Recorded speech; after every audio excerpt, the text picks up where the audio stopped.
আসসালামু আলাইকুম বন্ধুরা, সবাই কেমন আছেন? আলহামদুলিল্লাহ ভালো আছি। প্রতিদিন রোজ সকালে কি নাস্তা বানাবো এই টেনশনে আমার মাথা শুধু ঘোরে। সবারই, আমি না, আমার মতো যারা আছেন তারা সবাই প্রতিদিন সকালের জন্য না আপনাদের টেনশন থাকে যে সকালে কি করব। তো এই যে আমি রাতের বেলা কিছু রুটি ছেঁকে নিলাম, এগুলাকে অনেকগুলো রুটি বানিয়েছি, সেটাই ছেঁকে নিচ্ছি। কারণ সকালবেলা না ঘুম থেকে উঠে রুটি বানাও তারপর কাজ করো, ভালো লাগে না, কষ্ট লাগে। তাই এই রুটিগুলো ছেঁকে নিচ্ছি। তারপর সকালবেলা ঘুম থেকে উঠে চোখে আধো আধো ঘুম নিয়ে পরোটাগুলোকে ভালো করে ছেঁকে নিয়েছি। আর ওই যে সেদিন চিকেনের কিমা রেখেছিলাম না মোমো বানানোর জন্য, সেই কিমা থেকে আমি অর্ধেকটা কিমা উঠিয়ে রেখেছিলাম। আর তার সঙ্গে যোগ করলাম গাজর, কাঁচা পেঁয়াজ, টমেটো, শসা এবং ধনেপাতা। এখন একটা ছোট বাটিতে, মিক্সিং বাটিতে আমি কিছু মেয়োনিজ নিলাম আর কিছু টমেটো ক্যাচাপ ঢেলে দিয়েছি। একটু বেশি পড়ে গেছে, আচ্ছা সমস্যা নেই, সবগুলো তো একসঙ্গেই যাবে, আমার কম হবে না। আর এখানে আমি অল্প একটু টমেটো সস নিলাম, কারণ ক্যাচাপটা আমি বেশি ঢেলে ফেলছি ভুল করে। আর এখন আমি সবগুলোকে একসঙ্গে মেখে ছেঁকে নেব। মাখা ঝাঁকার পর্বটা শুরু করে দিলাম। এখানে ভেবেছিলাম এই বাটিতেই হবে, কিন্তু এখন দেখছি না, হচ্ছে না। তাই প্লেটে আবার ঢেলে এটাকে আবার মাখা ঝাঁকা করে আমাকে বাটিতেই ঢেলে নিতে হচ্ছে। তবে চিকেন কিমার যে প্রসেসিংটা করেছি, এটা খালি শুধু খেয়ে নিলেও কী যে ভালো লাগতো সালাদ হিসেবে।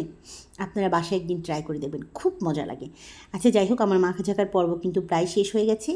এখন আমি এটাকে আবার সেই ছোট্ট বাটিতে ঢেলে নিব, কারণ এই প্লেটের মধ্যে ঢেলে আমি একসঙ্গে এত কাজ করতে পারবো না।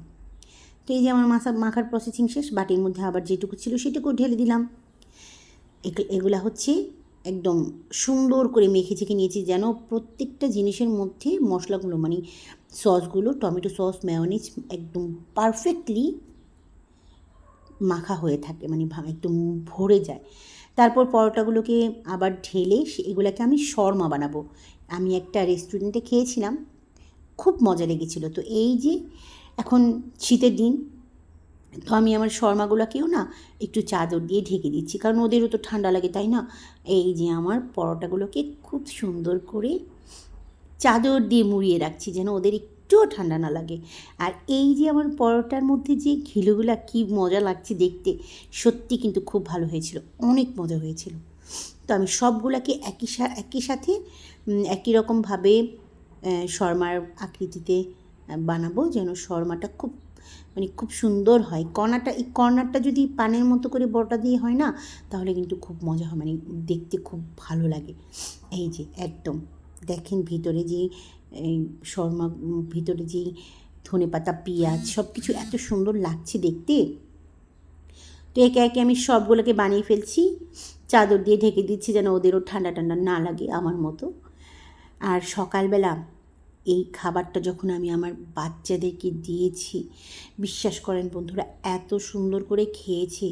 এটা কিন্তু আপনারা বিকেলের নাস্তার জন্যও বানাতে পারেন। তো এই যে আমার সম্পূর্ণ শর্মা রেডি হয়ে গেছে। এখন ওভেনে ঢুকিয়ে মাত্র 1 মিনিট কি 2 মিনিট গরম করেই যে কোনো সময় আপনি আপনার বাচ্চাদের সামনে, মেহমানের সামনে পরিবেশন করতে পারবেন।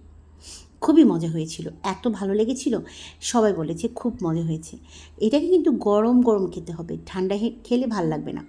আর এই যে ভেতরে যে পুরগুলো দিয়েছি না, মেয়োনিজ থেকে সবজি, ভেজিটেবল সব কিছু এত ভালো হয়েছিল খেতে। ইস, আমার মনে হচ্ছে আমি আমার প্রশংসা করে একদম ভরিয়ে ফেলি, এত মজা হয়েছিল। আলহামদুলিল্লাহ, আল্লাহর নিয়ামত হয়েছিল, আল্লাহর নিয়ামত। রাখি আপু এরকম সুন্দর করে বলে আল্লাহর নিয়ামত হয়েছে। আমি আপু তোমার কথাটা বললাম, আল্লাহর নিয়ামত হয়েছে। মাশাআল্লাহ, দেখতে কিন্তু সত্যি খুব সুন্দর লাগছে। তোমরা বাসায় সবাই এগুলাকে ট্রাই করবে, অবশ্যই ট্রাই করবে, এবং বাচ্চাদের সবাই এগুলো দেখলেই খেতে যাবে। প্রতিদিন যদি এক দিন এক একটা করে আমরা আইটেম করে বানিয়ে দিই না, বাচ্চারা না করবে না খেতে, সব বাচ্চারাই খাওয়ার জন্য আগ্রহ দেখাবে। আর আমরা যদি প্রতিদিন একই খাবার খেতে দিই, বাচ্চারা কিন্তু খেতে আগ্রহী হবে না। তো সব বন্ধুদেরকে উদ্দেশ্য করে বলছি, যারা আমার ভিডিও দেখেছো, যারা আমার ভিডিও দেখে ভালো লেগেছে, প্লিজ একটা লাইক, একটা কমেন্ট করবে, শেয়ার করবে। আমার চ্যানেলটাকে নতুন যারা সাবস্ক্রাইব করবে, ভালো থাকবেন। আল্লাহ হাফেজ।